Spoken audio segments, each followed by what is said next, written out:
Sir আমরা যেমনটি দেখছিলাম, আমরা যতটুকু জানি যে আজকে অন্তর্বর্তী সরকারের ১৩ মাস ১৩ দিন পূর্ণ হলো। এই লম্বা একটা সময়ে আসলে অর্থনীতির জন্য কতটুকু করা গেল? আমি বলবো যে অর্থনীতির ক্ষেত্রে আমরা যতটুকু করেছি মোটামুটি সফল।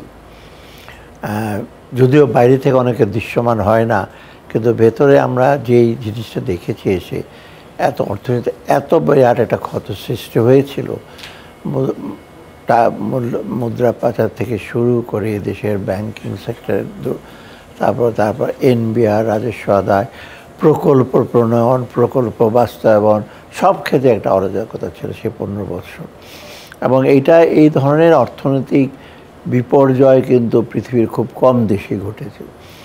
এই যে বাংলাদেশ ব্যাংকের যে গভর্নর IMF-এ ছিলেন প্রায় ২৭-২৮ বছর, সে বহু দেশ ঘুরে বলেছে যে এইরকম দৃশ্য কোথাও দেখে নেই। অনেক দেশে হয়েছে, করাপশন হয়েছে, কিন্তু এইরকম এই যে সীমিত সম্পদের দেশে লোকজনকে বঞ্চিত করে দেশের অর্থনীতি সেকে করেছে, এতটা বিরাট ক্ষত সৃষ্টি করেছে।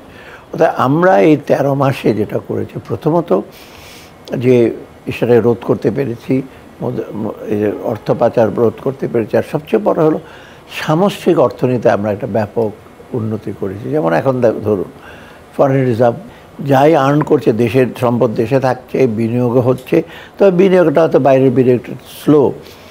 আর আপনার মূল্যস্ফীতি আপনি দেখেন এই গত বছর প্রায় 14% ছিল, এখন 8.25 চলে আসছে। আমরা চেষ্টা করছি বাজারটাকে আরও সহনশীল করার জন্য সব দিকে। আর সবচেয়ে বড় জিনিসটা হলো আমরা একটা ক্ষেত্র প্রস্তুত করেছি আগামী যেই সরকার আসুক, রাজনৈতিক সরকার আসবে, তাদের যেন কোনো রকম অসুবিধা না হয়, তাদের জন্য আমরা অর্থনৈতিক ক্ষেত্রে এবং ইভেন অ্যাডমিনিস্ট্রেশনের প্রশাসনে একটা ভালো জিনিস করছি। এবং আমরা বলছি একটা ফুটপ্রিন্ট রেখে যাচ্ছি যাতে সুবিধা হয়। সামনের দিকে এগিয়ে যাওয়ার যে পথ করেছি, এটি আর তাদের কাছে স্পষ্ট হয়ে উঠে।